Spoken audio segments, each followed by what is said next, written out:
2차 시장이 열렸습니다. 어떤 얘기냐면 지금 5월 9일까지 다주택자 새끼 물건을 샀잖아요. 그러면은 거기 살고 있는 사람 나가야 되는 거예요. 갑자기. 네. 그분들도 이제 매수 시장에 뛰어든 거죠. 내 그래서 집도 팔렸으니까. 네, 특히 현장에서 어떤 일이 있냐면 이제 집을 보러 갔어요. 집을 보러 가서 이제 괜찮아서 나오는 와중에 집을 매수하겠다라고 딱 그랬더니 안 팔겠다라는 거예요. 다주택자가. 갑자기. 네, 그래서 이게 무슨 소리냐? 그러니까 다른 집이 팔렸다라는 거예요.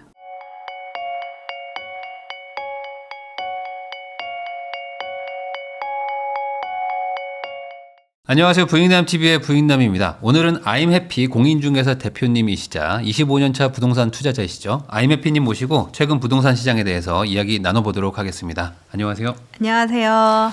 이제 공인중개사도 대표님이시니까 네. 사실 투자도 하면서 공인중개사 하시는 분들이 많지는 않거든요. 네. 근데 어찌 보면 가장 현장 정보가 빠르실 것 같아서. 정말 빠릅니다. 네. 요즘에 워낙 혼란스러우니까 네. 좀 해피님께서 요거 좀 알려주시면 감사하겠습니다. 네, 알겠습니다. 우선은 가장 먼저 물어봐야 되는 거는 네. 오늘 오시는 와중에 속보가 떠가지고 그렇죠. 대통령이 이제 말했던 그 5월 9일까지 허가제 접수만 해도 봐주겠다. 네, 예전엔 그거- 계약이었는데. 네, 그게 참 문제였었죠. 네. 진짜. 그렇게 따지면 한 3주에서 한 달 정도 좀 연장이 됐다라고 봐도 될 것 같은데 이게 현장에서는 어떻게 돌아갈 걸로 보세요, 지금? 그러니까 이거 연장 찍는 전에 이제 3월 말 정도에는 정말 급박하게 돌아갔고요. 네. 약정서 들어가는 거까지만 생각하고 사람들이 거의 3월 말까지 이제 약정서를 들어가겠다라고 생각을 네네. 했었어요. 근데 그게 나왔던 그 시점이 거래가 거의 없었던 시점이거든요. 되게 잠잠했던 시점이었던 것 같아요. 말 나올 때가. 네. 네네. 그리고 나서 지금 다시 2차 그 계약 러쉬가 생기지 않을까 했는데 사실 다주택자 새끼 물건 같은 경우에는 다주택자분들이 이제 마음을 정한 게 거의 1월 25일 날 그게 그 맞아요. SNS에서 나왔었잖아요. 그래서 거의 이제 그때쯤 이제 물건이 거의 나와 있었고 이제 소진되는 물건들이 계속 많이 있었는데 그 중에서도 남아 있는 물건들이 몇 개 있어요. 뭐 저층이라든지 탑층이라든지 이 일명 우리가 못난이라고 얘기를 하잖아요. 네. 그런 것들이 남아 있는데 그것들의 이제 좀 기간을 연장해 준 거죠. 그래서 거래가 안 돼가지고 이때까지 거래 안 되면 뭐 가격을 내려야 되나 아니면 내가 그냥 회수해야 되나 그렇게 고민했던 다주택자 물건들이 5월 9일까지 약정서가 들어가면 되니까 5월 9일이 토요일이에요. 네. 그래서 5월 8일 정도에 이제 약정서가 들어간다라는 거 구청에 이제 제출하는 것까지 얘기를 하는 거거든요. 네. 그래서 그거는 온라인으로 되는 게 아니기 때문에 5월 8일 날 아마 약정서가 들어가는 것까지 이게 된다라고 보시면 되겠습니다. 그러면은 그때까지 네. 추가 매물이 더 나오는 거는 아니고 있는 네, 매물들이 그냥 주중에 조금 더 거래되는 네, 정도. 그렇게 되고 조금 이번에 한 번 더 나왔잖아요. 네. 이게 토어제인지 토어제가 아닌지라고 의심스러울 정도로 다주택자 물건 중에서 주택담보대출이 있는 것들 그런 것들 같은 경우에는 12월 31일까지 유예해 주겠다라고 네. 얘기를 해서 그때 이제 또 새낀 물건을 살 수 있는 새 안고 살 수 있는 물건이 또 나왔다라고 보시면 되겠어요. 네. 그러면은 이번 정책이 아무래도 이제 매물이 어느 정도 좀 잠겨가는 와중에 나온 것 같거든요. 네, 맞아요.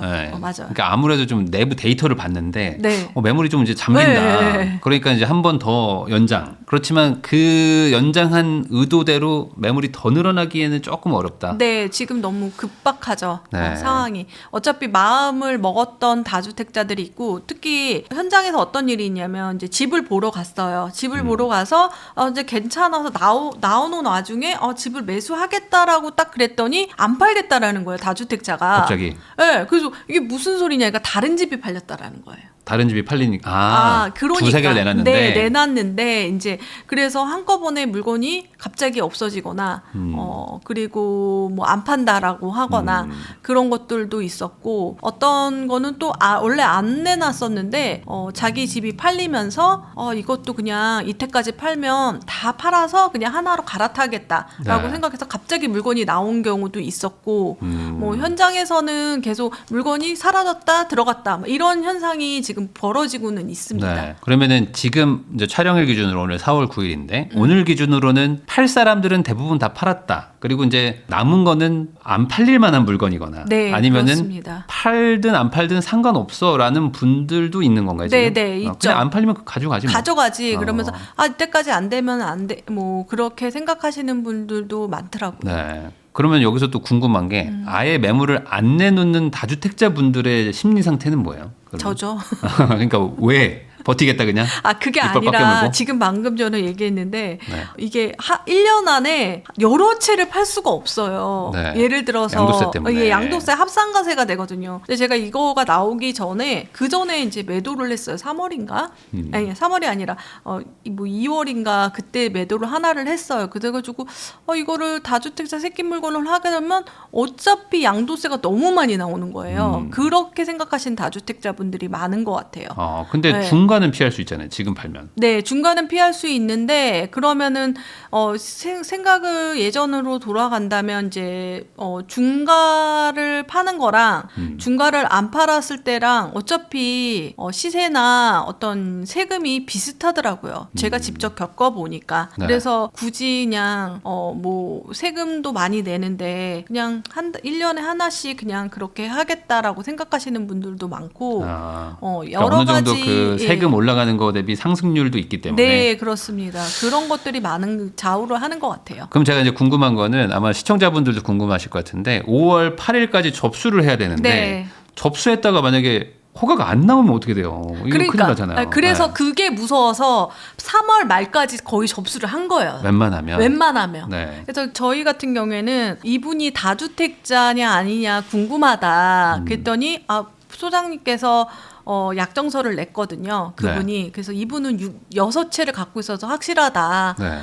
그렇게 얘기를 하고 그다음에 정확한 거는 지방세 완납 증명서가 완전히 정확하죠. 재산세를 내니까. 그렇죠. 그런 것들을 내야 되는 거고 실제 예로 이제 약정서를 하려고 그랬는데 또 그 사람이 이제 다주택자 새끼 물건은 무주택자만 살 수 있잖아요. 네. 그러니까 1주택자분이 사신 거예요. 그래서 갑자기 그거를 계약이 깨지고. 네, 그거를 생각 못 하신 거죠. 그러니까 나는 이거를 살 수 있다라고 생각한 거죠. 팔면은. 네. 그런 것들이 현장에서 왕왕 있었습니다. 근데 방금 말씀해 주신 거는 어찌 보면은 1주택자인데 자기가 착각해서 무주택이라고 해서 산 거잖아요. 네. 그러면은 그 책임은 누가 지는 거예요? 그냥 1주택자가 실수한 거죠? 계약금 날리는 건가요? 아니요. 그게 이제 약정서 들어가기 전에 이제 서로 확인을 하는 거죠. 하다가? 네, 저한테 이제 배우신 분들이 제가 다주택자 새끼 물건 그거 사고 싶다 그래가지고 무슨 소리냐. 본인 1주택자다. 네. 자기가 뭐 약정서가 들어간 약정서를 가지고 가면 또 집을 살 수가 있어요.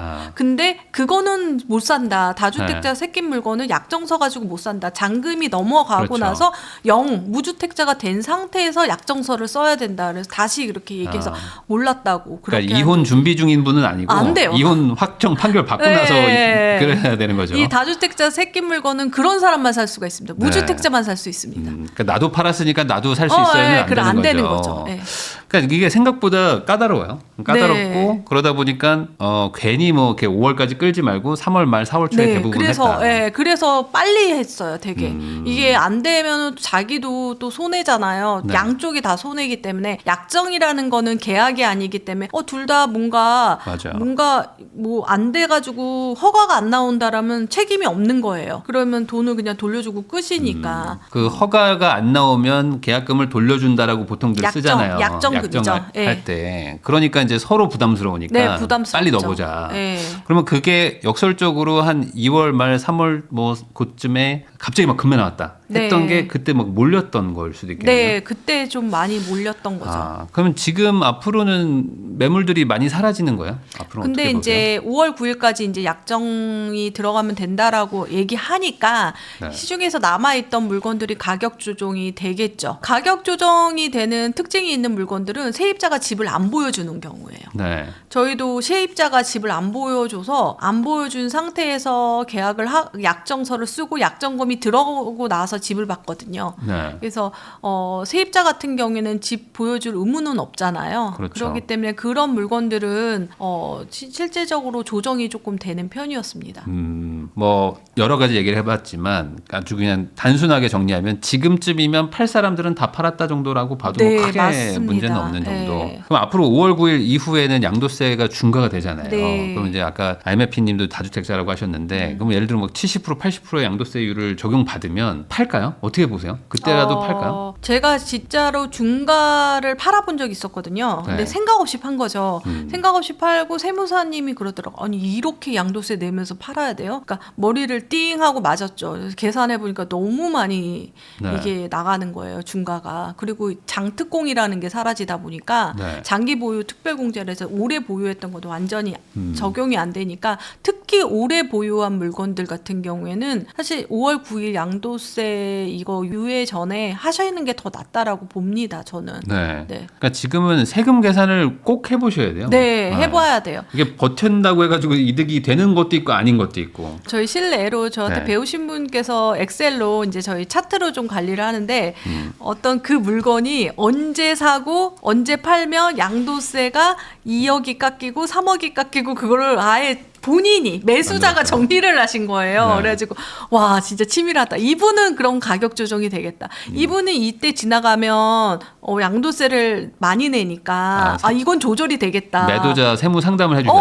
아니 네. 자기가 적었어요. 네. 근데 거기에서 허가 있었죠. 뭐냐면 증여를 하신다는 거예요. 네. 그러니까 가격 조정이 될 거라고 생각해서 가격을 이제 내고를 했는데 막상 안 된다는 거예요. 그게 뭐냐면 증여로 돌리는 경우도 많더라고요. 네. 그래서 증여로 가는 게 오히려 이득이 되는 구간이 시작되는 거죠. 저는. 그래서 그렇게 되니까 또 양도세 때문에 이렇게 계산하다 보니까 또 증여로 이렇게 또 증여 시장이 또 열리고 그렇게 네. 되는 것 같습니다. 그러면은 지금 시장에서 전망하는 건 뭐 약간의 이견은 있지만 이제 5월 9일 이후로는 매물 잠김으로 인한 가격 상승이 올 것이다. 뭐 이렇게 얘기하는 분들도 많은데 뭐 개인적으로는 어떻게 보세요? 한동안에는 강보합 상태로 될 것 같고요. 네. 그리고 좀 그 물건이 너무 없다 보니까 정말 그 집을 사야 되는 그 단지를 꼭 매수해야 되는 사람 같은 경우에는 높은 가격에 하겠죠. 저희가 경험했듯이 뭐 2021년, 22년도에 경험했던 신고가 시장이 또 펼쳐지겠지만 그때랑 조금 다른 거는 그때는 15억까지 이제 대출 규제가 있었잖아요. 15억 이상은 아예 안 되고 네. 뭐 지금도 마찬가지긴 하지만 그래도 이제 대출이라는 부분이 또 다른 변수로 또 작용을 하기 때문에 한동안은 강보합 상태로 될 거라고 생각이 듭니다. 그럼 강보합이라는 게 한동안 이어진 이후에는 그때 가서 또 봐야 되는 거예요. 이게 자전거래라고 해가지고 뭐 기간 내에 매체 팔고 이렇게 돼야 되는데 한꺼번에 지금 팔렸잖아요. 네. 그러다 보니까 이제 기간이 좀 남아 있는 것들, 그러니까 지나고 나면은 그 물건 자체가 없기 때문에 또 이제 잠잠했다가 그 집을 꼭 사야 되는 사람들이 있거든요. 네. 그럴 때는 또 가격이 신고가로 울며 겨자 먹기로 매수하는 시장이 되지 않을까 그렇게 생각이 듭니다. 사실 지금 거래는 거의 한 7, 8월 달에 사실 분들까지 다 땡겨서 지금 서로 그렇죠. 사고 팔고 난 새끼인 거잖아요. 집을 샀다라는 건 네. 작년이 아니라 내년 물건도 네. 다 한 거기 때문에 거의 당겨서 하신 거지. 이게 또 매물이 이제 계속해서 주기별로 나와야 되는 걸 끌어당겨서 거래가 됐다라고 보시면 되겠습니다. 요즘에 그래도 이제 강남권이나 이런 데는 뭐 급매가 많이 나왔다, 뭐 몇 억이 떨어졌다 이런 기사들 많이 나오는데 실제 현장에서는 어때요? 실제적으로 그렇습니다. 재건축 단지 같은 경우에는 특히 투기가요지구 같은 경우에는 조합 설립 이후에 또 못 팔잖아요. 네. 사고 파는 게 너무 어렵기 때문에 그런 조합 설립 이전에 있던 거 목동 같은 경우에 그랬었고요. 송파 네. 쪽에 이제 재건축 단지가 그랬었고 그리고 이 중가가 되는 그거가 이제 양도세에서 뭐 20% 30% 얹어서 하는 것도 중요하지만 장기 보유 특별 공제 같은 경우에는 또 사라지기 때문에 오래 네. 보유한 단지 같은 경우에는 그렇게 되는 거죠. 그래서 신축 아파트 같은 경우에는 찾지 말아라. 제가 농담 네. 삼아서 다주택자 새끼 물건에 신축 아파트에 얼마나 된다고 그렇게 생각하지만 재건축 단지는 또 다른 얘기였고요. 근데 또 신축 아파트 중에서도 뭐 재개발이나 재건축으로 신축 아파트를 된 거는 또 나오기도 했습니다. 네. 최근에 흑석자이 같은 경우에는 다주택자 물건들 같은 경우에 올해 이제 재개발로 보유했던 물건들 있잖아요. 그런 것들도 나오고 있는 거죠. 그러면은 지금 재건축 쪽은 어쨌든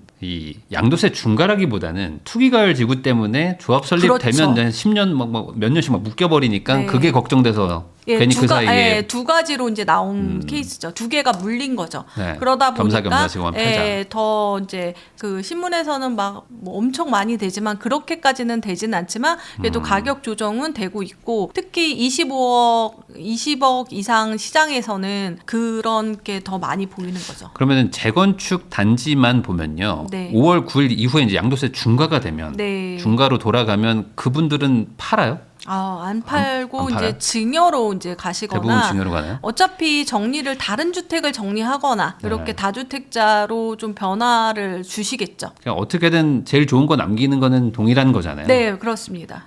그러면은 이래나 저래나 매물은 많이 줄긴 줄겠네요. 네네.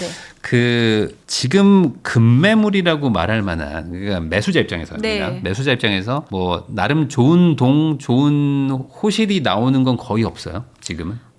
노얄층 노얄동이라고 네. 표현을 하죠. 그거 같은 경우에는 제값을 받는 거지 나오는 급매로서 후라는 시중에서는 하지 않고요. 기다렸던 사람들이 있기 때문에 그거를 또 이제 받아들이는 분들이 가격 조정 없이 매수하기도 합니다. 그러면은 지금 살 수 있는 거는 그나마 좀 아까 말한 1층 뭐 저층 뭐 탑층 네. 뭐 동향 뭐 이런 것들. 네, 맞습니다. 그런 거 그러면 이게 매수자들 입장에서도 선뜻 사기가 좀 어려울 것 같기도 해요. 왜냐면 또 실거주도 해야 되고 하니까. 네. 어때요? 현장에서? 그런데 없어서 사요. 없어서 산다는 얘기가 있었고요. 특히 동양의 2층 같은 경우 올수리 되어 있다. 뭐 이러면은 대기자가 있다라고 얘기하더라고요.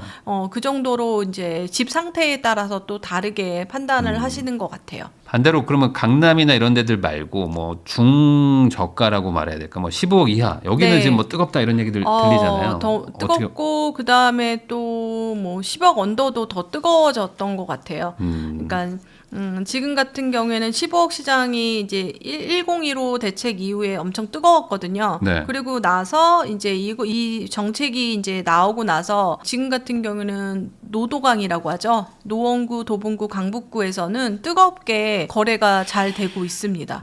특히 거기에는 뭐 대출에 대한 거 같은 게 프리하잖아요. 규제가 없는 거죠. 사실은.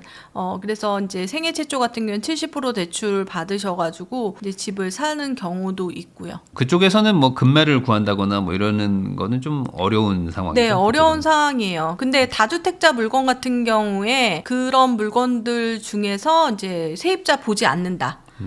뭐 세입자가 집을 안 보여준다. 아니면 네. 집 상태가 안 좋다. 네. 뭐 이런 거 같은 경우에는 급매로서 처리가 되고 있습니다. 그러면 전반적으로 봤을 때 지금 매수자들 입장에서는 그 지금 사는 게 좋을까요? 아니면은 조금 좀 기다렸다가 하반기 좀 상황 보고 사는 게 좋을까? 어떻게 보세요? 지금 매수자 같은 경우에는 시중에 물건이 없기 때문에 뭐 이사 날짜가 정해지거나 그러지 않은 이상 조금 기다리셔야 될 것 같습니다. 지금 매물 시중에 자체가 없어서? 자체가 없으니까요. 그 전에 움직이셨어야 돼요.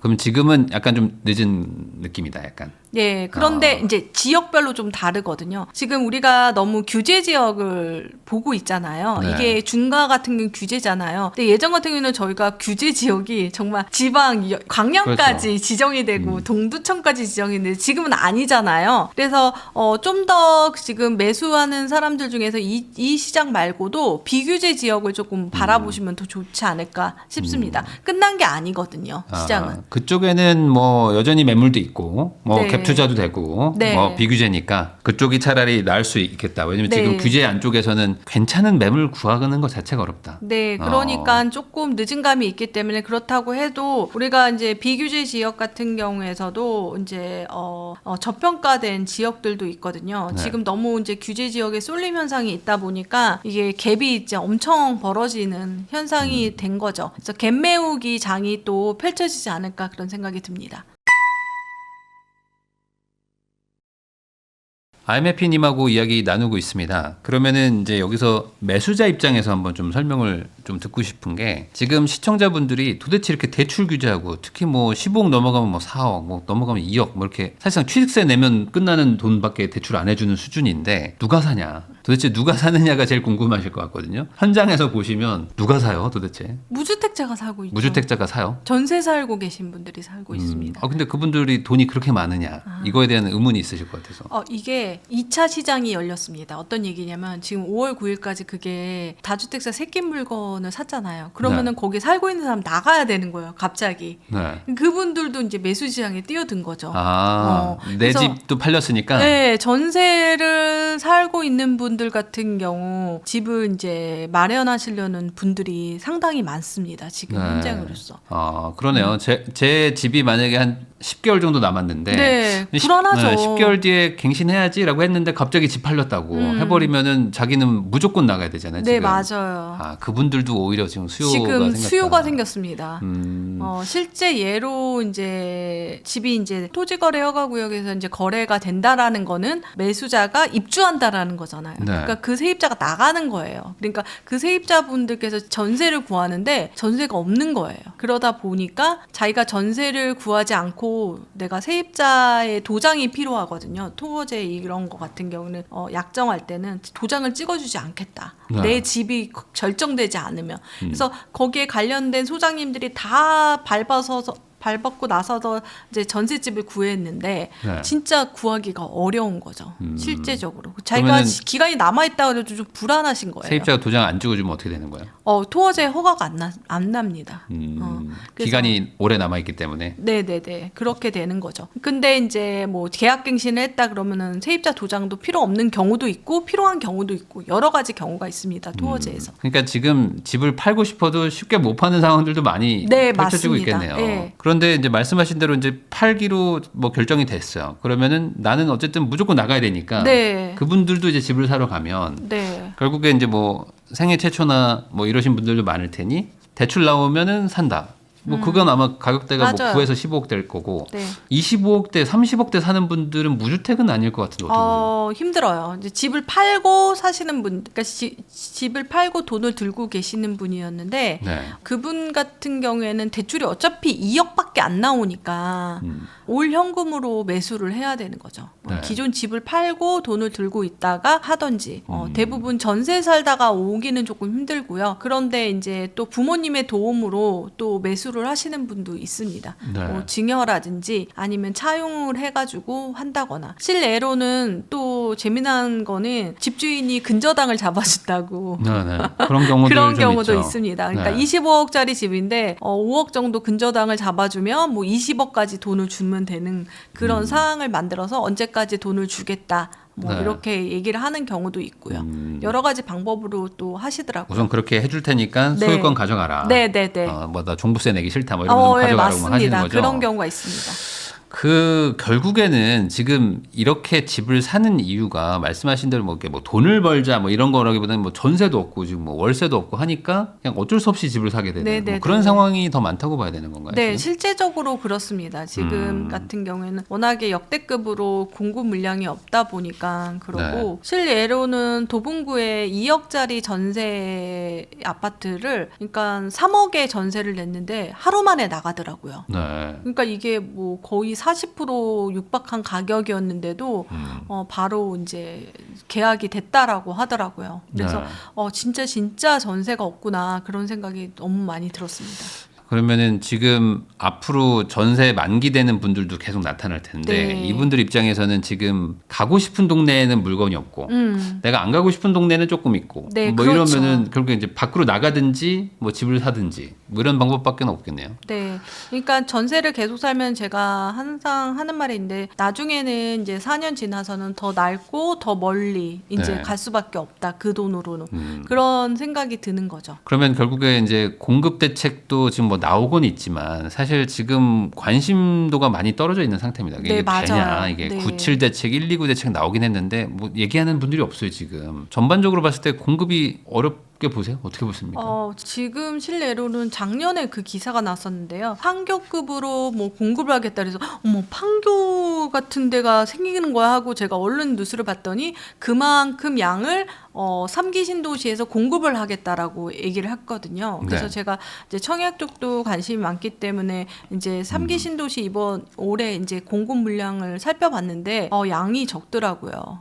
지금 같은 경우에는 공급에서 새로운 거를 하는 것도 중요하지만 기존에 있는 3기 신도시나 그다음에 그때 지정했던 택지지구에서 공급을 빨리 해야 되지 않을까 그런 네. 생각이 듭니다. 그 청약 얘기 나서 여쭤보는 건데 네. 지금 청약을 기다리면 답이 없나요, 별로? 물량이 없어요? 네, 절대 기다리시면 안 됩니다. 아, 그래요?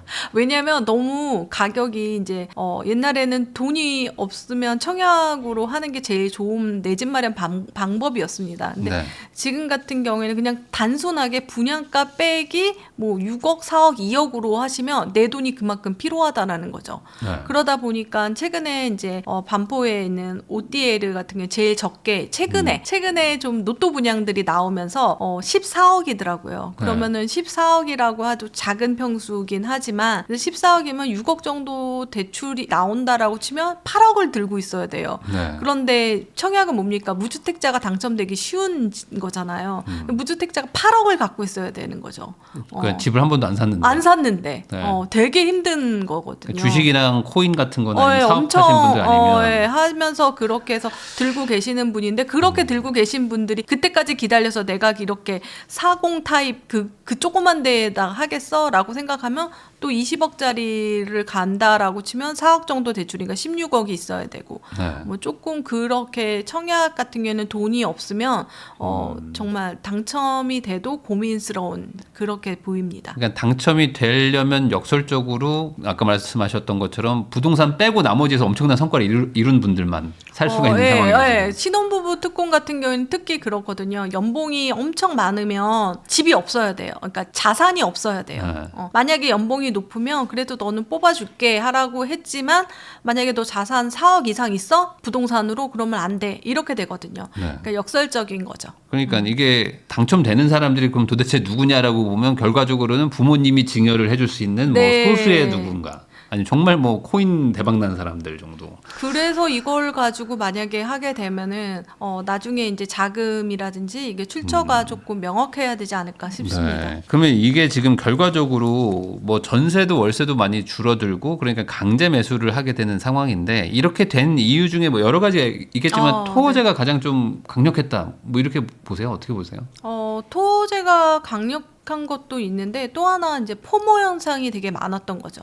뒤처질 것 같은 느낌이 좀 많이 작용을 한 것 같아요. 그리고 토어제 같은 경우에는 내가 실입주를 해야 되니까 엄청 꼼꼼하게 고르게 되는 거죠. 네. 내가 거기서 살아야 된다라는 거, 투자가 아니라 이제 거주해야 된다라는 거기 때문에 쏠림 현상은 당연히 있죠. 좋은 지역부터 팔리기 시작했던 거죠. 네. 그래가지고 그렇게 됐지만 또 대출 때문에 그거는 내가 꼭 살아야 되는 지역에서 대출로 안 되면 또 차선책으로 이렇게 가게 되는 거죠.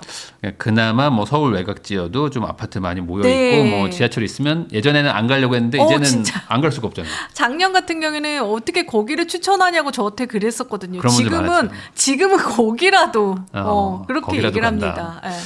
비규제 지역으로까지는 잘 안 가려고 하세요? 어떻게 보세요? 네, 맞습니다. 비규제 지역 같은 경우에는 고려를 하지 않으세요. 자체를. 그렇지만 상황에서 어쩔 수 없이 가야 되는 사람이 있거든요. 예를 들어서 한 번이라도 주택을 샀던 생애 최초가 깨진 사람들 같은 경우에는 투기가열지구에는 40%밖에 대출이 안 됩니다. 근데 그분은 원래 지금 집에도 지금 대출이 한 60% 정도 받고 있었거든요. 네. 갈아탈 수가 없는 거죠.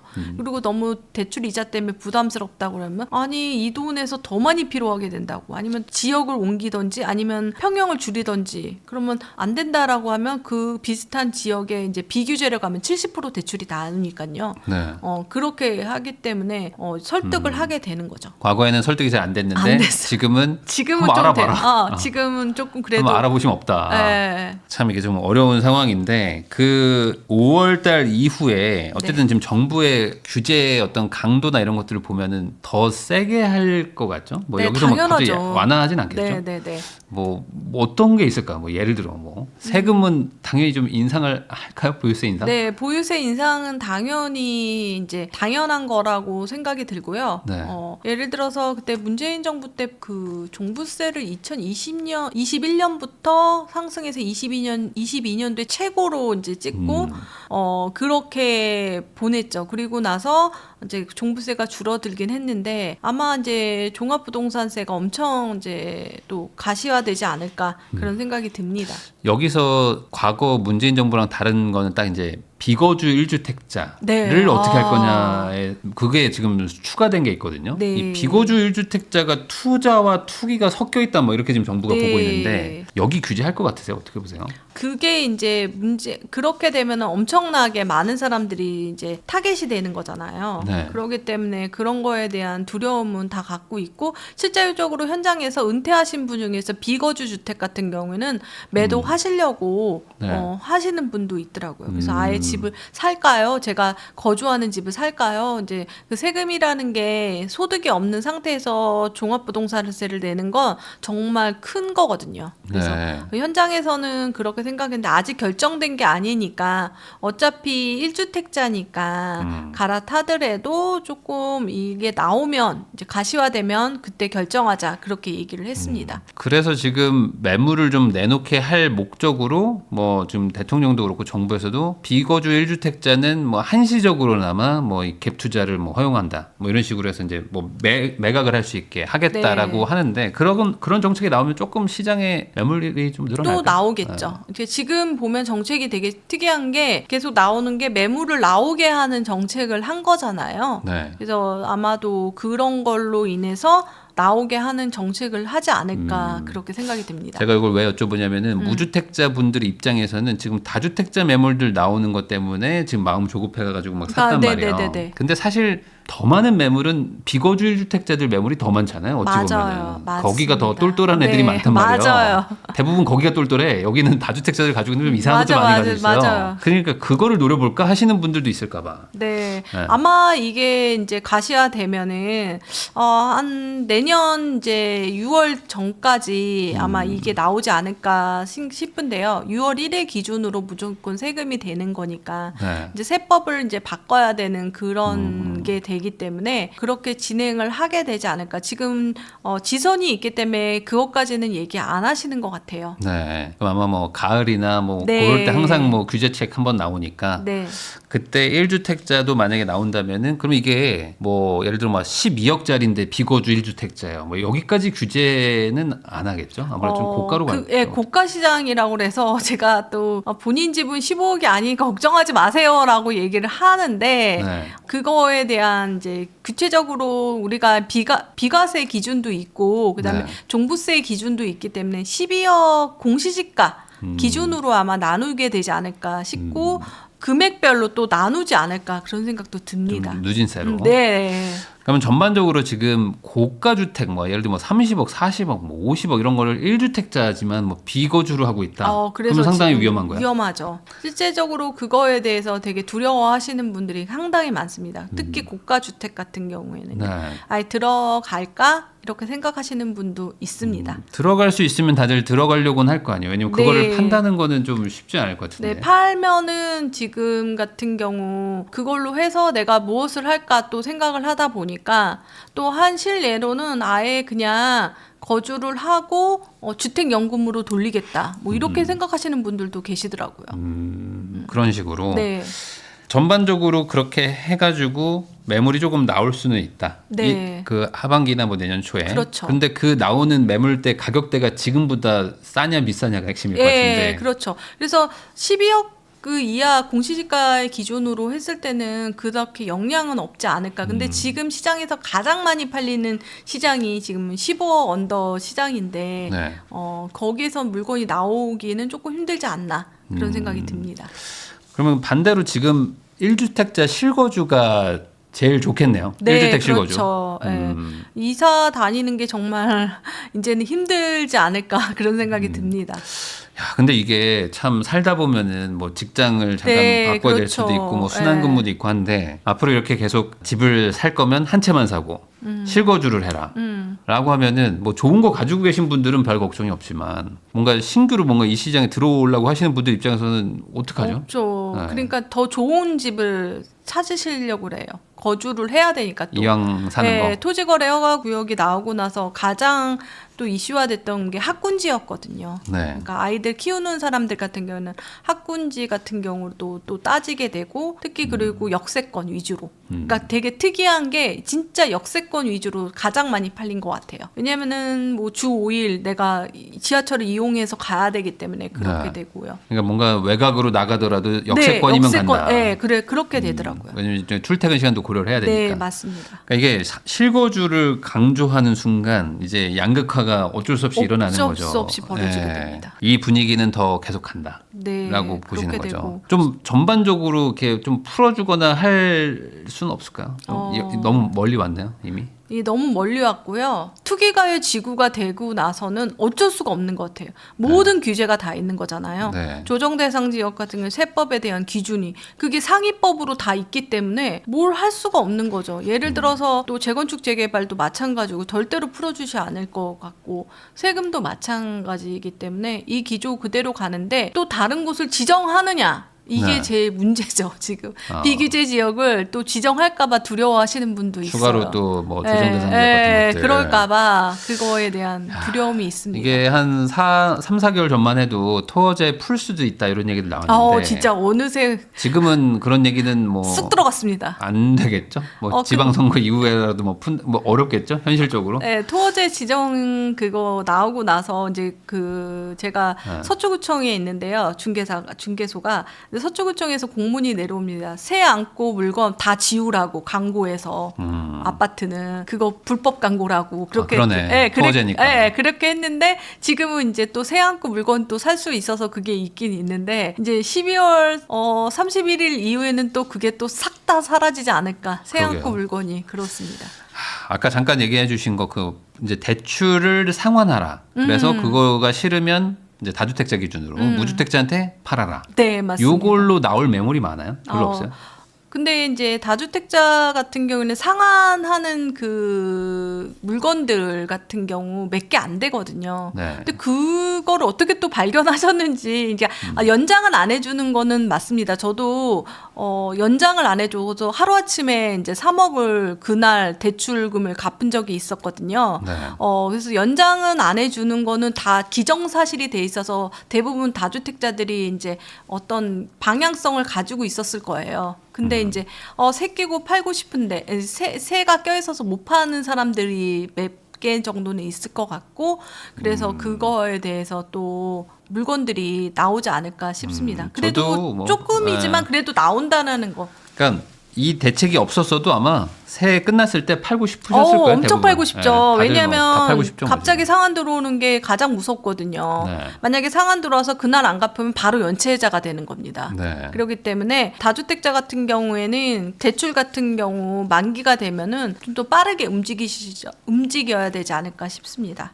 근데 이제 그렇게 딱 상환 기한에 걸려서 월세를 또 주고 있었던 그 다주택자 매물이 또 내 마음에 들 확률이 또 많지는 않기 때문에 네, 맞습니다. 시장에 막 매물이 엄청나게 늘어나는 정책은 아니고 그냥 가계대출 줄이는 목적 정도. 근데 이렇게 최근에 그 해석할까요? 법 중에 좀 위쪽에 뭐가 있었는데 뭐 어린이집이라든지 네네. 이런 것들도 있었는데 실제적으로 어린이집 물건들이 많이 나왔더라고요. 네. 그래서 1층인데 저한테 배우신 분이 그런 집을 매수하시려고 그래서 다주택자 새끼 물건인데 그러면 새가 낄 때까지 있어야 돼서 본인이 대출 내서 들어가기가 좀 어려워 그랬더니 그걸 다 맞춰준다라는 거예요. 좀 뭐 그러면서 이제 매수를 하게 됐어요. 다주택자 새끼 물건인데 입주 날짜를 맞춰서 잔금과 동시에 대출을 가능하게 그래요? 그렇게 하시는 물건도 있더라고요.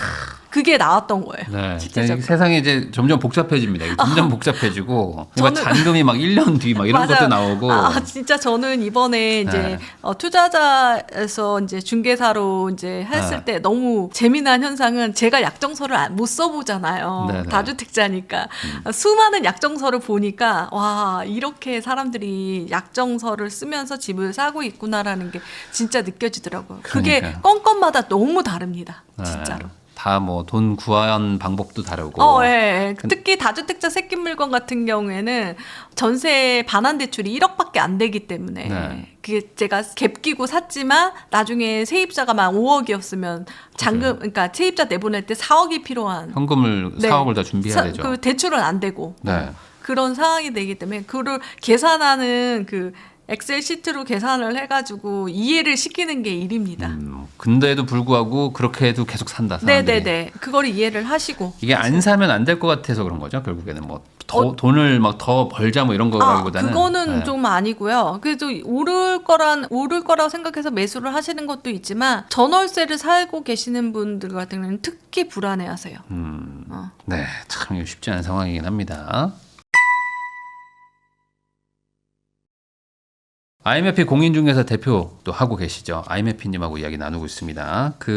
사실 이제 공인중개사에서 뭐 매매도 거래 많이 하지만 네. 전월세 거래도 많이 하시는데 요즘에는 전월세 거래를 뭐 하고 싶어도 할 수가 없는 상황인가요? 뭐 전세가 네, 진짜 없어요? 진짜 전세가 이제 없기 때문에 실제적으로 네이버 부동산에서 전세 물건을 찾으시면 안 됩니다. 직접 가셔야 돼. 그리고 올리지도 않으세요, 소장님께서. 네. 네. 그렇기 때문에 실제적으로 네이버 부동산에서 이제 올라와 있는 걸 찾는 것도 어렵지만 이렇게 전세 물건을 찾으실 땐 가가호 방문해야 되지 않을까. 그러니까 그런 생각이 들 정도로 물건이 나오지를 않습니다. 그러면은 왜 이렇게 없어졌어요? 이게 이렇게 급하게 없어진 게 꽤 그래도 진행된 건데 이제서야 막 얘기들이 나오는 건지 아니면은 최근에 또 유독 더 많이 줄어드는 건지 좀 궁금하거든요. 유독 들어들 건 토지거래 허가 구역 때문에 그런 것 같습니다. 원래 그 집이 원래 팔면은 뭐 세입자도 드리고 그랬지만 팔 때는 무조건 매수자 거주를 해야 되는 거니까 거주하는 사람한테 밀려 나가게 되는 거죠. 네. 그러다 보니까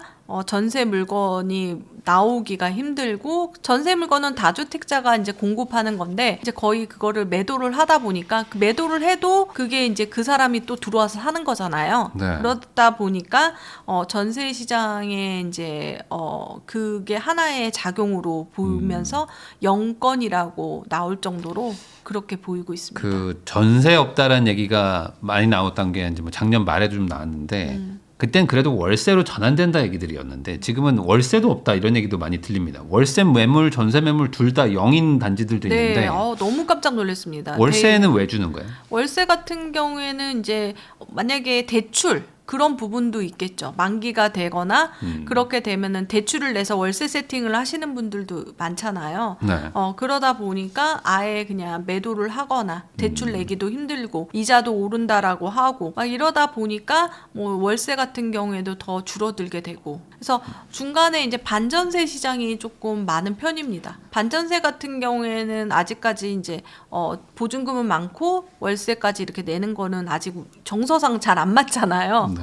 그러다 보니까 반전세 물량이 조금 있긴 합니다. 혹시 이렇게도 생각할 수 있을까요? 지금 전세나 월세가 없다라는 건 반대로 이걸 내놓을 분들이 매매로 내놔서 일 네, 수도 있는 거잖아요. 맞아요. 근데 이제 5월 9일 지나면 매매가 이제 확 줄어들면 반대로 어차피 못 파니까 그냥 양도세 낼 바에는 네, 전세 월세 월세, 줘야겠다라고 예. 해서 좀 하반기에는 좀 전월세가 그래도 지금보다는 좀 나아질 수 있지 않을까? 어떻게 보세요?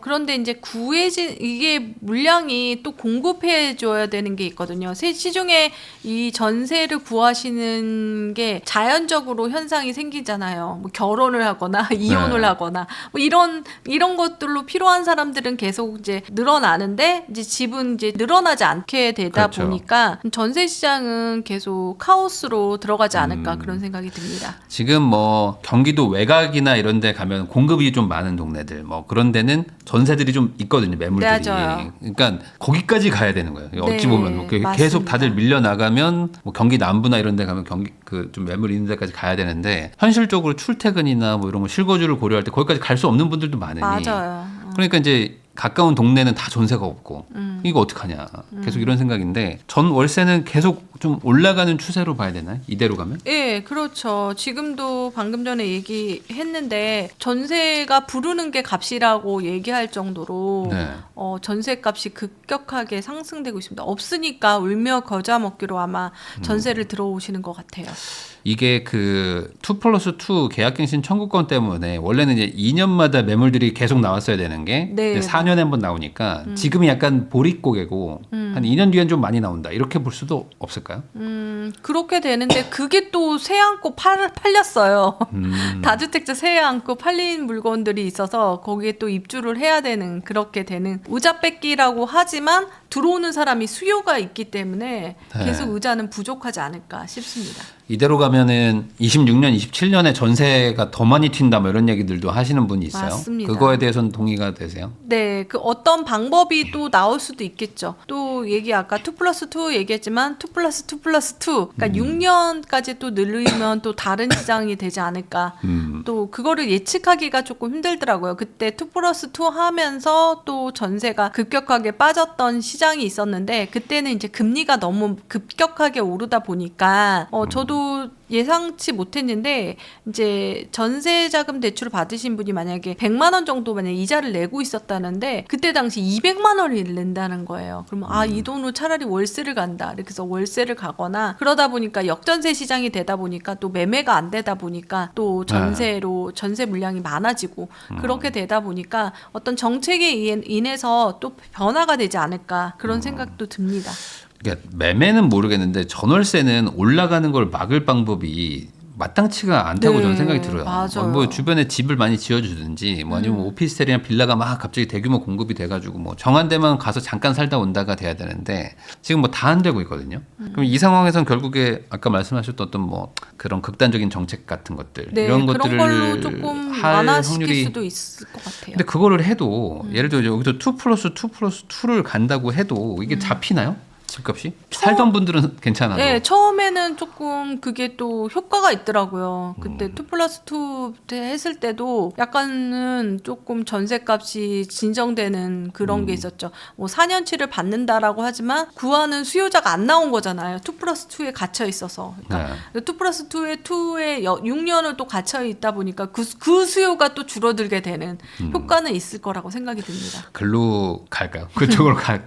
이거 모르겠습니다. 말고는 모르겠어요. 저도 이거 네, 말고 뭐가 있을까? 이거 말고는 생각을 못했어요. 2+2 아니면 가격 정찰제 얘기도 하시는 분들도 네, 있고. 2+2나 가격 정찰제 같은 경우에도 외국에서 많이 하고 있었잖아요. 네. 그래도 올랐죠. 그 지역 같은 경우는 뉴욕이라든지 어떤 저 지인이 이제 뉴욕에 이제 딸이 있는데 그 코로나 시절에 너무 싸게 그러니까 월세가 들어가서 못 들어오고 있대요. 너무 싸서. 그게 계약이 계속 연장되니까. 연장되니까 그걸로 이제 에어비앤비나 뭐 이런 걸로 뭐 하면서 하니까 돈이 남는데요. 뭐 이러면서 가격 정찰제 되면은 그렇다고 하면 나오지 않으니까 또 이제 그러니까 새로 구하는 얻는 사람이 분들은 없는 너무 사람들은 진짜 힘들고 그런 시장이 되지 않을까 싶네요. 진짜 해결이 안 되면 이게 항상 이제 전월세 난이 가장 그 뭐랄까 여론이 막 들끓는 건데 이거를 또 해결하라고 정부에게 요구도 할 거고 그럼 정부도 이제 뭔가 방법을 찾아야 되는데 당장 공급은 안 되니까 가격 쪽에서 규제를 한다든지 뭐 이런 쪽으로 가지 않을까 생각도 드는데 그러면 결국에 지금 세입자를 두고 있는 뭐 다주택자이시든 아니면 비거주 1주택자이시든 세입자가 뭐 예를 들어 뭐 있는데 종부세가 만약에 올라갈 것 같아 그러면은 이거를 뭐 올려받아야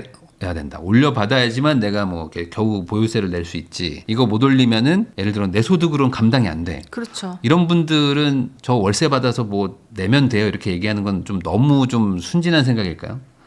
근데 못 올리게 할 수도 있잖아요. 못 올리게 하면 이제 또 그거를 매도를 해야죠. 그래서 그렇게 종부세가 부담스러우면 이제 반전세, 월세를 조금 받아서 이렇게 하는 게 더 낫다라고 저도 이제 세무사님한테 이게 전세가 이렇게 되는데 이걸 반전세 내주면 종부세 낼 때 좋을까요? 그랬더니 당연하죠. 그렇게 반전세로 받으셔가지고 왜냐면은 이제 그 전세도 이제 소득세를 내고 그 다음에 월세도 이제 소득세를 내니까 저는 또 소득세란 부분이 또 걸리는 거예요. 종부세도 종부세지만 소득세율이 높아지면 네, 이제 높아지죠. 네. 그러다 보니까 그것도 한번 따져보게 되는 그런데 세무사님이 그러더라고요. 종부세가 더 높아요.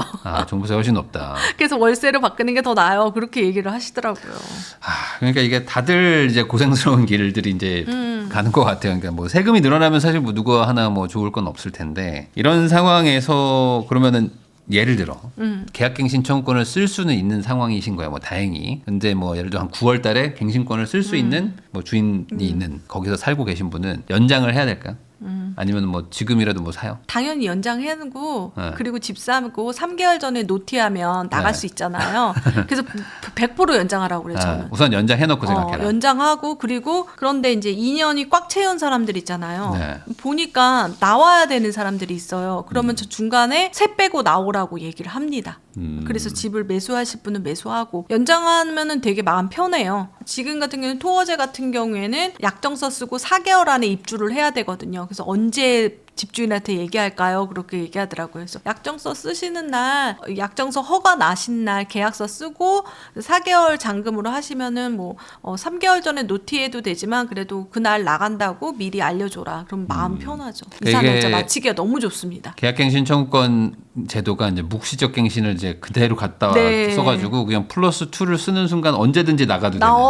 그러니까 이게 집주인 입장에서는 엄청나게 불안한 요소가 불안한 되잖아요. 요소죠. 갑자기 전세 빼달라고 3개월 뒤에 돈 주세요라고 하는 문자를 받게 된단 말이죠. 그래서 그거 한번 겪어본 분들이 갱신 못하게 한다고 그냥 자기가 막 무조건 들어간다거나 막 이렇게 하는 경우들도 막 있는 것 같은데. 근데 617 전에 이제 전세 계약을 한 거는 전세 반환 대출이 나오지만 네. 그 이유는 또 안 나오기 때문에 뭐 불안에 떨면서 있겠죠. 그러니까 이게 참 제도가 이건 그냥 그러니까 갱신권을 쓰더라도 좀 법은 좀 바꿔줘야 되는 것 같아요. 이게 이렇게 연장을 했는데 언제든지 나갈 수 있다라고 해버리면 사실 이게 돈 관리를 할 수가 없잖아요. 스케줄을 짤 수가 없는데 모르겠습니다. 이제 그러다 보니 또 이제 갱신권 못 쓰게 하겠다 하고 차라리 막 들어간다고 하는 그런 분들이 사람 막 되게 많고. 많아요. 왜냐면 이게 서로 불안해지는 거라서 네. 참 이 시장이 좀 복잡합니다. 네. 복잡한데 해소될 방법이 저도 잘 안 보여가지고 뭐 오시는 분들한테 여쭤보는데 잘 뭔가 뭐 없는 것 같아요. 없는 것 같아서. 없어가지고 얘기할 게 없는데 토지 풀고 뭐 이렇게 이제 다시 다주택 좀 확대하고 뭐 임대사업자 다시 활성화하고 하면 뭐 모르겠는데 지금 너무 같은 멀리 경우에는 왔죠. 너무 멀리 와가지고 네. 어떻게 해야 될지도 모르겠고 이게 각자 도생인 것 같습니다. 근데 네. 제가 부일라님 영상 중에서 전세 절대로 살지 네. 말아라 그 영상이 레전드인데 그거 한번 다시 보세요. 그거 전- 아주 좋은 영상입니다. 전세 진짜. 살면은 이제 여러모로 힘들어지는 것 힘들어질 같기도 수밖에 하고. 없는 더 이게 예견한 게 아닌가라는 생각이 들 정도로 그렇습니다. 그러면은 이 상황에서 결국에는 전세를 사는 분 입장에서는 연장하는 게 맞고, 네, 그리고 맞습니다. 전세를 준 분 입장에서는 가능하면 연장을 안 하게 하는 게 또 맞다. 이게 전세 반환 대출이 되게 무섭거든요. 나간다라고 하면은 진짜. 네. 그래서 이제 그 근데 반환 부분은- 대출 해줄 때 지금 들어가는 게 맞지 않아요? 맞아요. 그래서 신규 계약하는 순간 이제 그래서 안 또 돼요. 물건이 또 전세 입자가 또 나가게 되는 거죠. 그래서 저한테 물어보세요. 전세 반환 대출 나오냐? 그래서 계약서 줘봐라. 그래서 네, 나온다. 그러면 언제 얘기할까요? 6개월 전에 얘기하라. 네. 그 사람도 준비해야 되니까. 그리고 날짜는 본인도 이제 잘 맞춰서 이렇게 하라. 그래가지고. 그러니까 들어가지 않아도 될 분들도 지금 들어가는 상황이 네, 어쩔 수 돼버렸어요. 없어요. 지금은. 만약에 이게 큰일 나거든요. 네. 전세를 못 주면 전세금을 못 준다고 생각하면 상상도 못 해요. 그거 어떻게 할 거야 진짜. 네. 나중에 대출도 다 막히고 하면 답이 없는데. 네. 임대사업자이신 분들 중에 이제 만기가 돌아오는 분들 있잖아요. 네, 그런 말소. 분들은 뭐 가능하면 파는 게 좋겠죠.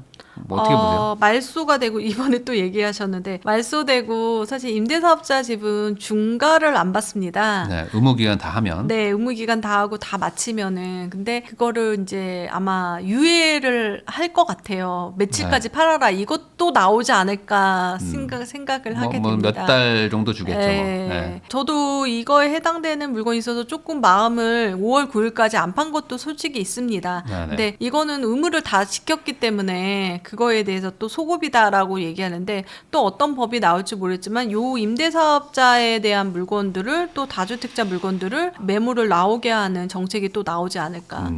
매물을 나오게 하는 정책으로 머리를 맞대고 있나 봐요. 이번에도 12월 31일까지 그것도 이거 보고 나서 중과 유예해 주는 거야? 했더니 그건 아니더라고요. 네, 중과 유예는 아니고 대출만 연장해. 네. 그러니까 지금은 최대한 매물을 많이 내놔서 다주택을 줄이고 무주택자를 1주택으로 만들자. 이 방향으로 지금 가고는 있는데 그렇게 가면은 뭐 좋은 집 가지고 있는 분들은 괜찮지만 뭐 갈아타려고 준비하던 분들 입장에서는 지금 또 옴짝달짝 못하게 된 또 그런 문제도 생기고 좀 시장을 좀 지켜는 봐야 될 것 같습니다.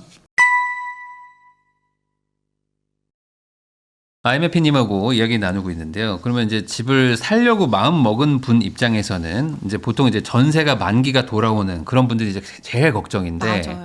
지금 집 살려고 하시는 분들은 보통 이제 22년, 23년 뭐 이때 전세 얻었던 분들 많을 겁니다. 갱신권 쓰고 제일 전세 쌀 때 맞아요. 그때 얻었잖아요. 그 금리 막 올라갈 때 역전세 날 때 들어가셔서 4년 잘 살았단 말이에요. 네. 근데 이거 올려준다? 이거 쉬운 얘기가 아니잖아요. 어. 그러면 집 사자라고 갈 것 같은데 그러다 보니까 그런 분들이 먼저 움직이셔가지고 딱 갈 만한 9에서 15억대 사이대들이 많이 올랐어요 지금. 엄청 많이 올랐죠. 네. 그거를 지금이라도 추격 매수를 해야 되나요? 아니면 뭐 안 오른 곳들을 봐야 될까요? 어떻게 보세요?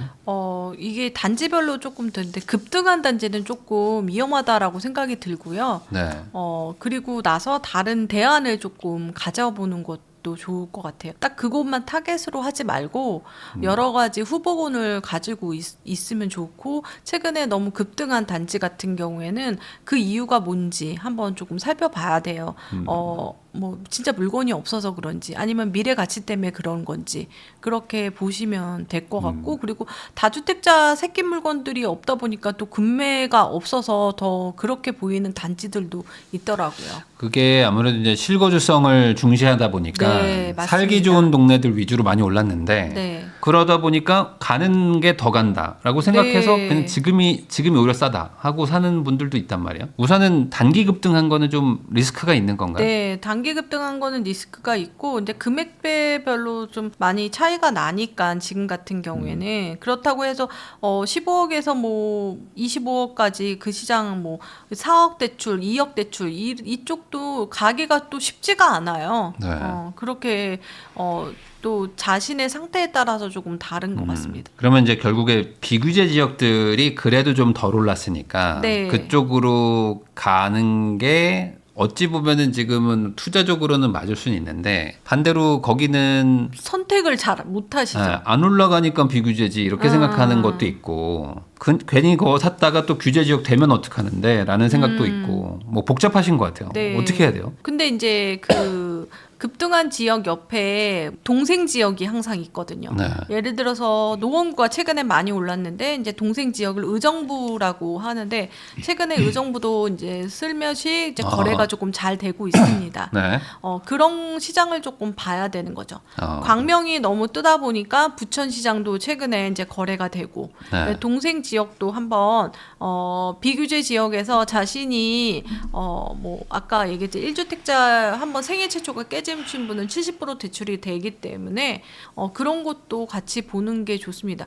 부동산은 한 곳만 오르는 게 아니거든요. 예를 들어서 1, 2년 전에 우리 한강벨트만 오르고 마용석만 오른다 막 그러더니 네. 최근에 이제 또 그거를 너무 많이 오르다 보면은 그 옆에 시장에서 저기는 왜 이렇게 오르는데 그러다 보면은 같이 따라 오르고 동대문구, 서대문구, 뭐 동작구 네. 같이 이렇게 붙어있던 동생 지역도 같이 오르게 됐었거든요. 그래서 그런 것도 한번 보시는 것도 좋습니다. 그럼 이게 전체적으로 수도권 안쪽으로 봤을 때는 좀 풍선 효과가 일어날 수 있다라고 네, 봐야 그렇죠. 되나요? 풍선 효과 중에서 가장 두드러진 지역은 이제 역세권 위주로 조금 보시는 게 가장 좋습니다.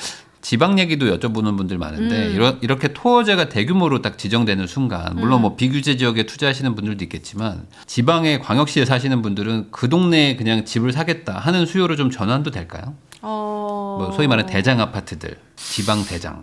올랐죠. 지금 수성구 쪽에서도 그런 현상이 있고 부산에서도 있는데 극히 일부 아주 뾰족한 그 단지들만 오르고 있습니다. 네. 그러니까 그 주변 같은 경우는 퍼지는 거는 조금 속도가 조금 더디고 있고 부산 같은 경우에도 그래도 아예 이제 거래가 없다가 최근에 이제 거래가 됐고 실제 저한테 배우신 분 같은 경우에는 부산에 거주하신 분인데 이제 서울에 투자하고 싶었지만 서울에 투자가 안 되고 아이가 이제 커서 이제 어디에 정착을 해야 될 것 같아서 실질적으로 매수를 하셨더라고요.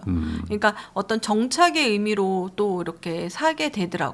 근데 또 실거주를 또 하는 걸 안 할 수는 없으니 네, 맞아요. 계속 월세 살면서 뭐 서울에 집을 가지고 뭐 계속 지방에서 계시는 것도 그건 말이 아닌 것 같고 그렇죠. 그런 수요들이 모이다 보면은 어쨌든 그 대장급들은 좀 네. 영향을 좀 받을 수 있다. 청약도 한번 좀 여쭤보고 싶은 게 최근에 이제 뭐 논란된 게 뭐 노량진의 청약 가격 나왔죠. 분양가를 보니까 네. 반포보다 비싸다. 물론 이게 뭐 제도적인 문제긴 한데 맞아요. 청약 분양가 상한제. 쪽이 뭐 이제 사실상 뭐 안전 마진이 뭐 있는 거냐 없는 거냐 뭐 이런 얘기도 많이 나오고 있습니다. 노량진이 어쨌든 논란이 됐으니까 네. 노량진은 어떻게 보세요? 노량진 뉴타운은 1구역부터 8구역까지 모두 다 똘똘 뭉쳐서 이제 잘 가는 지역이고 그 지역 중에서도 첫 번째 분양인 6구역이 이제 분양을 하게 되는데 6구역이 다음에 이제 다른 것도 차착 분양이 하잖아요. 근데 네. 분양의 법칙에서는 첫 분양이 가장 싸다. 그런 게 있거든요. 왜냐면은 저거 완판됐는데 우리가 싸게 할 필요는 없지. 그러겠죠. 조합원들 같은 경우는 특히 그러다 보니까 비싸도 아마 완판되지 않을까. 그렇게 그 입지만으로도 그렇게 될 것 같고 이렇게 대규모로 이렇게 뭐 뉴타운으로 개발된 곳이 특히 아현 뉴타운 같은 경우에는 가장 많이 오른 지역이 됐었잖아요. 네. 그러니까 그런 효과를 더 톡톡히 보지 않을까 싶습니다. 그러니까 좀 비싸다고 하더라도 신축을 확보한다는 개념으로 접근하면은 그렇죠. 뭐 나쁘지 않을 것이다. 네.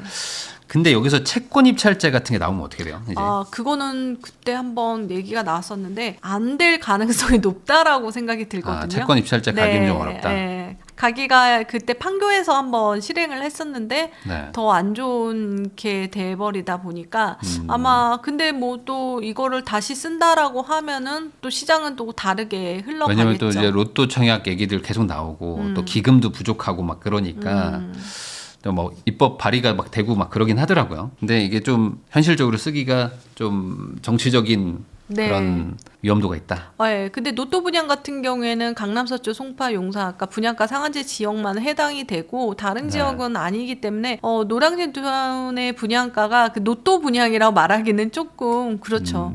근데 몇 년 지나면 그게 노또였다라고 생각이 드는 것 같아요. 최근에 무순위로 나왔던 4년 전 분양가로 나오는 강동자이 헤리티지 같은 경우는 그때 당시에도 7억 대로 분양을 했었는데 그렇게 싼 분양은 아니었었고 노또 분양이라고 말하진 않았지만 4년이 지나니까 노또가 됐네요. 17억이 네. 됐으니까요.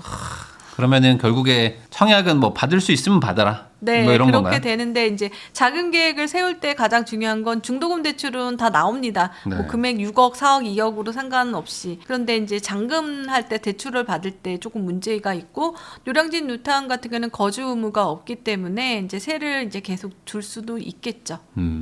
요즘 같은 분위기에서 뭔가 아까 말씀하신 비규제 지역 얘기들을 해주셨는데 인천 쪽은 지금 분위기가 별로 그렇게 막 좋지는 않다라는 얘기들 많이 하세요. 근데 또 반대로 생각하면 그러니까 지금 들어가야지라고 얘기할 수도 있는데 뭐 IMF님은 어떻게 생각하십니까? 당연히 인천 쪽에서도 신축 단지는 좀 주목해 보아야 되는데요. 택지지구 같은 경우에는 청라라든지 검단이나 송도 거기는 뭐 택지지구이다 보니까 그러고 구도심 안에서 이제 상공역 일부 그다음에 부평역 그쪽에도 한번 보시면 좋을 것 같고 재개발 같은 경우에는 프리미엄이 조금 오르고 있습니다. 네. 그런 것들도 조금씩은 오르고 있고 또 거래가 또 6억 언더로 이제 보금자리론도 되는 것들 같은 경우에는 뭐 1억대로 매수 가능하고 신축 아파트를 산다라는 것 자체. 네. 그러니까 중요한 건 신축의 역세권. 그거에 대해서 주목한다면 인천도 놓치지 않고 보셔야 될 것 같습니다. 그 공급도 조금 있고 한데 네. 그럼에도 불구하고 이번 어떤 상승장 사이클 안에 인천도 갈까요? 인천이 지금 거의 뭐 기지기도 못 폈는데 네. 어차피 이제 그 수도권 안에 있다라고 생각이 들거든요.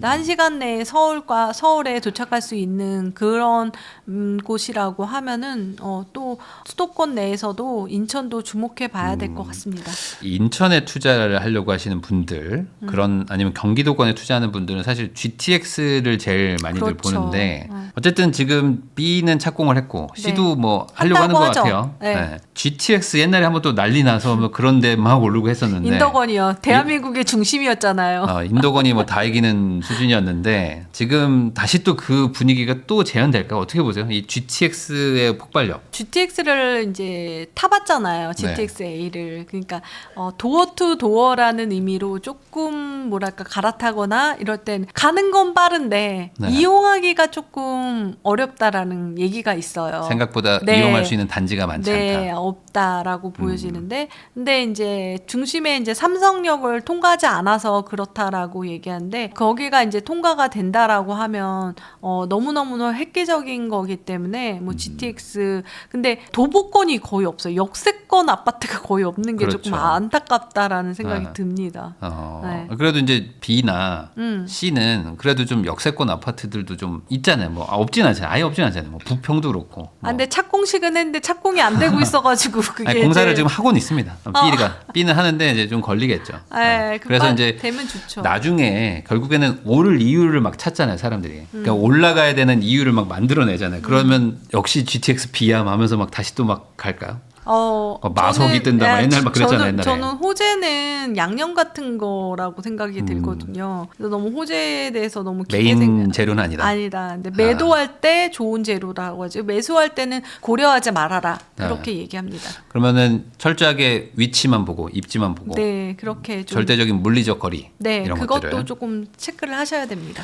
요즘 같은 상황에서 제일 어찌 보면 공포감이 많아진 분들이 막 돌아다니면 결국에 만나는 거는 1층 동향 뭐 이런 것밖에 없잖아요. 네. 그거를 사야 되나요?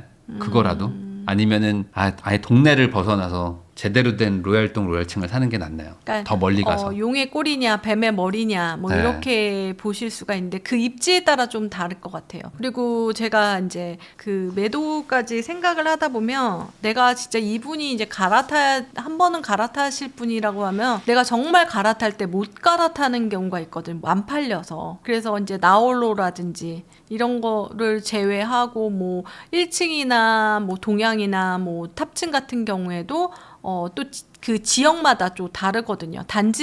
단지별로. 네. 그러니까 그거를 조금 챙기셔야 될 것 같아요. 그것만 남아 있다라고 해서 하시는 거는 저는 추천하지 않는다라고 하지만 막상 그분은 선택지가 그것밖에 없다라고 하면 어쩔 수 없다라고 하고 나중에 매도할 때 잘 매도할 수 있게 그 마인드를 가져라. 그렇게 조언을 합니다. 근데 보통 그 1층 사는 전략은 싸게 사서 싸게 판다 뭐 이런 네. 거잖아요. 근데 요즘에는 싼지 모르겠어요. 그 1층이 막 엄청 막 그래서 올라와 있으니까. 1층 같은 경우에는 예전에 이제 가격대를 조금 분석을 저는 1층 가격대를 어떻게 하냐면 만약에 그 안에 이제 30평대가 있고 20평대가 있어요. 그러면 네. 저는 30평대 1층을 사면 20평대 노얄층 가격으로 사게 됩니다. 네. 그리고 팔 때도 노얄층 가격대로 팔게 돼요. 그러면은 팔 수가 있어요. 왜냐하면 20평대 작은 데 살 바에는 또 큰 그 30평대로 간다.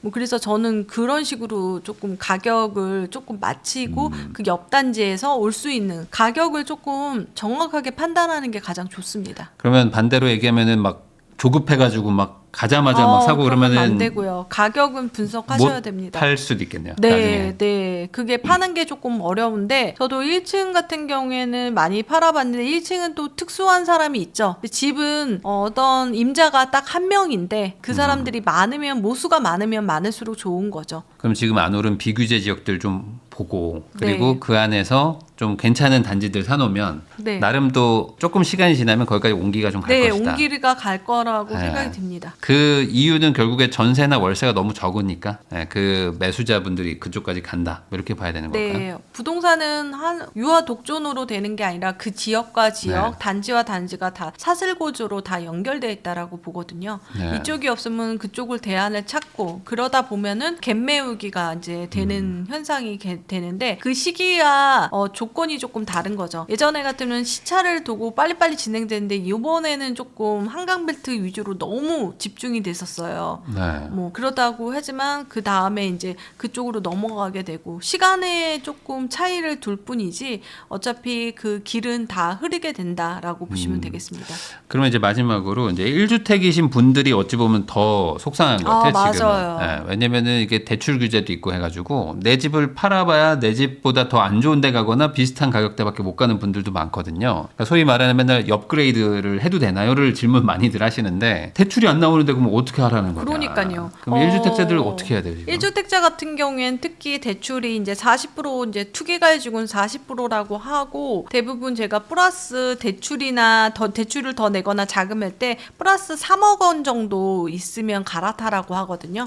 돈이 3억이 있던가 아니면 대출을 3억을 더 낼 수 있다거나 그러지 않으면 그 업그레이드 하기가 힘들고 뭐 세금이라든지 그냥 네. 중개수수료만 더 많이 내는 꼴이 되다 보니까 1주택자는 지금 갈아타기 할 때 잠시 좀 추이를 봐야 되지 않을까 싶습니다. 3억이라는 게 조금 명확하게 설명을 해주셔야 될 것 같아요. 예를 들어 14, 그러니까 15억짜리 가지고 있으면 18억짜리 가라는 네, 얘기예요. 근데 이제 대출이 이제 줄잖아요. 여기서 줄어도 갈 수 있을 정도. 네, 줄어도 갈 수 있을 정도로. 그러니까 그렇게 조금 그레이드를 올릴 때 그렇게 되고 그다음에 단지에서 이제 평형을 옮긴다거나. 근데 요즘에는 예전에 9평이라고 해서 우리가 84제곱미터 33평은 네. 국민평형이라고 했는데 요즘은 5구. 그러니까 24평이 국민평수가 아닌가 싶습니다. 그래서 그 단지 내에서 이제 평형을 옮기는 것보다 좀 뭐랄까. 근데 어쩔 수 없이 그러니까 평형이 필요하신 분들도 있겠지만 아니면 이제 단지를 업그레이드를 해서 이제 그렇게 옮기시는 게 갈아타게 하는 방법이 근데 이제 되겠습니다. 방금 아이메피님 말씀처럼 5구 타입에 대한 선호도가 높다 보니까 네. 84랑 가격이 막 거의 붙어버리는 붙어버려요. 단지들도 네, 있어요. 5천밖에 차이가 안 나더라고요. 그러면은 84를 사는 게 맞지 않냐라고 얘기하시는 분들도 많거든요. 근데 이게 84는 구조적으로 너무 넓어서 수요가 적어졌을까요? 그렇진 않습니다. 네. 근데 이제 원래 또 평형별로 갭매우기가 들어갑니다. 네. 지금 말했듯이 5천밖에 차이가 안 나는 거예요. 서울 신축의 5구 타입과 84 타입이. 네, 그러면 84 사야 되는 거 아니에요? 네, 실제적으로 84 사라고 했습니다. 제가. 네. 그렇다고 해도 이게 이제 너무 가격이 기형학적으로 돼 있을 네. 때는 조금 거기를 또 해지하는 거가 좋습니다. 대형 평수는 근데 조금 너무 위험한 것 같아요. 40평대 이런 건 좀 네, 위험하고.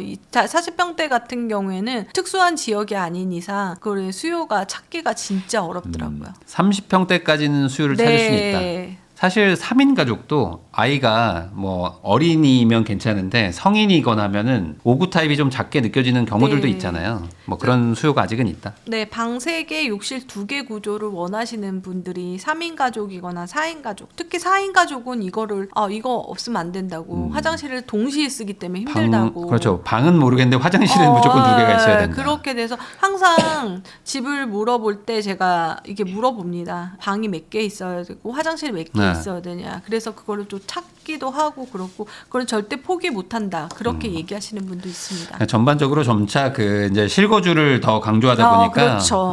굳이 내가 그렇게까지 고생하면서 살 건 아니다. 이런 생각들도 많이 늘어난 것 같기도 하고. 맞아요. 네. 맨 처음에는 가격이 많이 올랐으면 좋겠습니다라고 얘기를 하는데 막상 이제 선택을 하자면 자기의 기호라든지 이런 것들을 얘기를 해요. 근데 저는 그거를 너무 해지하면서 하지는 말라고 합니다. 내가 살면서 이렇게 불을 네. 일구면서 했는데 몸테크 못 하는데 뭐 자기는 주차가 너무 중요한데 재건축 단지로 가는 거 그런 거에 스트레스를 더 많이 받지 않을까. 열심히 살고 행복하려고 사는데 집 때문에 이렇게 스트레스 받지 말았으면 좋겠습니다. 네. 지금까지 아이메피님을 모시고 최근 부동산 시장에 대해서 그리고 이제 우리가 어떻게 좀 대응을 해야 되는지 다양한 얘기를 나눠봤습니다. 좀 디테일한 얘기들 많이 해주셔가지고 아마 시청자분들한테 도움이 좀 많이 됐을 것 같다는 생각도 들고요. 요 영상 참고하셔가지고 좋은 선택들 하시기를 바라면서 저도 인사 나누도록 하겠습니다. 오늘 나와주셔서 감사드립니다. 감사합니다.